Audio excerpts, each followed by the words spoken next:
क्या इस स्टॉक में अब निवेश करने का बहुत अच्छा मौका है? क्या गिरते हुए बाजार में आपके पोर्टफोलियो को अगर स्टेबिलिटी देनी है तो ये एक अच्छा स्टॉक हो सकता है? एक बहुत ही शानदार सपोर्ट के पास खड़ा है स्टॉक, क्या इसे खरीद लेना चाहिए?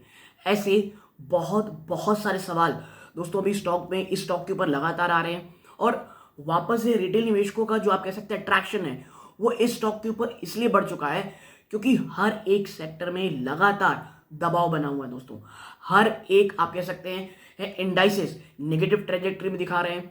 आने वाला समय बहुत ज़्यादा वॉलेटाइल दिख रहा है और ऐसे में बजट से पहले जिस तरह की कह सकते हैं हम डिमांड निवेशकों के बीच में स्टॉक को लेकर के आ गई थी और स्टॉक ने एक बहुत अच्छा रिटर्न भी दिया था निवेशकों को, क्या वापस से उसी तरह की डिमांड आने वाली है? क्या आने वाले 2 से 3 महीनों में स्टॉक 35 रुपये टच करने वाला है? ऐसे बहुत सारे सवाल इस स्टॉक के ऊपर मेरे सामने आ रहे हैं। तो इस छोटे से वीडियो में आपको इसी के ऊपर एम्फेसाइज, इसी के ऊपर फोकस जवाब देने की कोशिश करूंगा दोस्तों।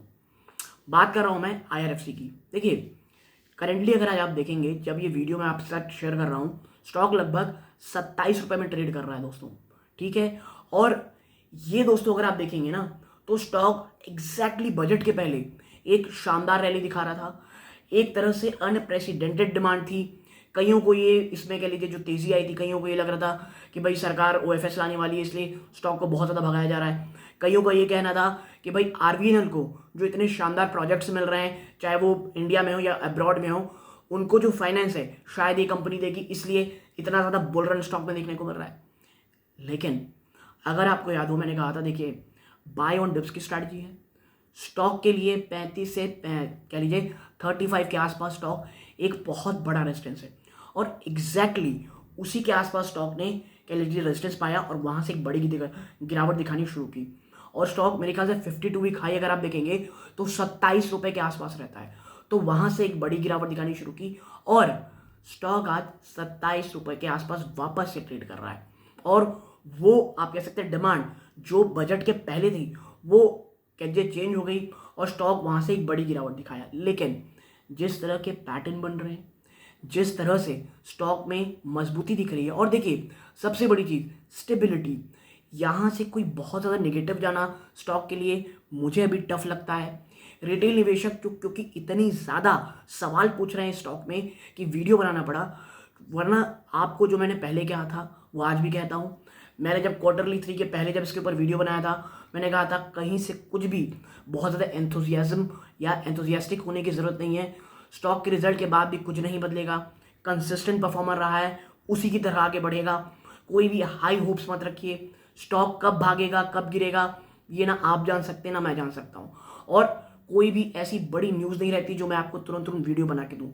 और आज भी अगर आप देखेंगे स्टॉक, अगर आप देखेंगे तो मुझे लगता है यहाँ से रिस्क रिवॉर्ड में देखेंगे तो रिवॉर्ड की तरफ मुझे स्टॉक ज़्यादा दिखता है दोस्तों। और हाँ, यहाँ से कोई बहुत बड़ी गिरावट होती है तो आई डोंट थिंक कि स्टॉक सबसे पहला एक इंपॉर्टेंट साइकोलॉजिकल सपोर्ट 25 रुपये को तोड़ेगा दोस्तों।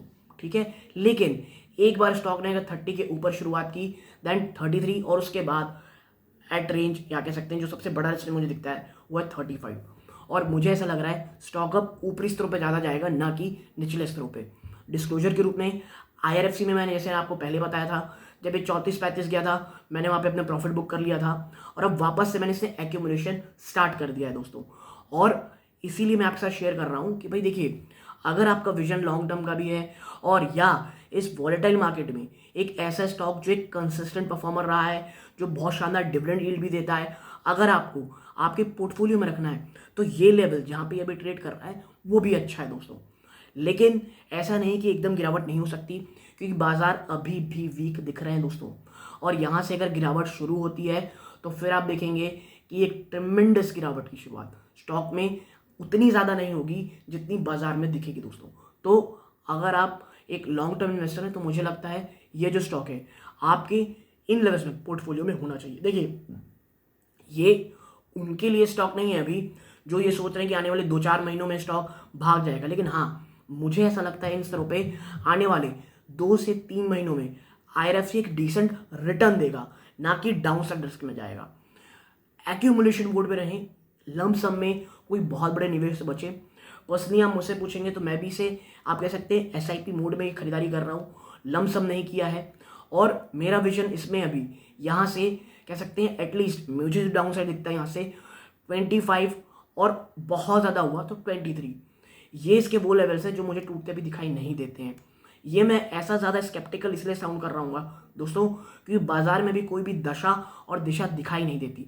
अगर बाजार में मजबूती आती है, बाजार का थोड़ा साथ मिलता है, तो IRFC यहाँ से बहुत तेज़ी से ऊपर जाएगा। और अगर बाजार में बड़ी गिरावट होती है तो ये बात तो मुझे बहुत ज़्यादा कह सकते हैं आप, ये यकीन है कि स्टॉक उतना ज़्यादा नहीं गिरेगा, ठीक है, जितना अन्य स्टॉक्स गिरेंगे। तो अगर आपके पोर्टफोलियो को स्टेबिलिटी चाहिए, IRFC इन स्तरों पे बहुत अच्छा लगता है। अगर बाजार के साथ कोई स्टॉक तेजी से करेगा तो मुझे लगता है वो IRFC हो सकता है, क्योंकि काफ़ी अच्छे सपोर्ट के आसपास दोस्तों ये ट्रेड कर रहा है और कोई भी नेगेटिविटी स्टॉक में नहीं होने वाली। और आपको पता है नेक्स्ट मंथ से क्वार्टरली रिजल्ट्स वापस से आने वाले हैं, यानी कि वॉलेटिलिटी बाजार में अभी कहीं नहीं जाने वाली। और 22 से 23 जो कि US फेड की मीटिंग होने वाली है, वो भी एक बहुत इंपॉर्टेंट कह सकते हैं एक माइलस्टोन होगा जहाँ पे बाजार की दशा और दिशा चेंज करेगी। और मुझे ये लग रहा है अगर 25 बेसिस पॉइंट के ऊपर अगर ये आप कह सकते हैं US फेड अगर अपनी इंटरेस्ट रेट बढ़ाता है तो बाजार इसे बहुत निगेटिव लेने वाला है दोस्तों। तो ऐसे में भी सेफ साइड अगर आपको रहना है और अगर आपको वो स्टॉक्स भी लेने हैं जो ज़्यादा गिरे नहीं बाजार के साथ, तो मुझे लगता है IRFC आपका स्टॉक हो सकता है।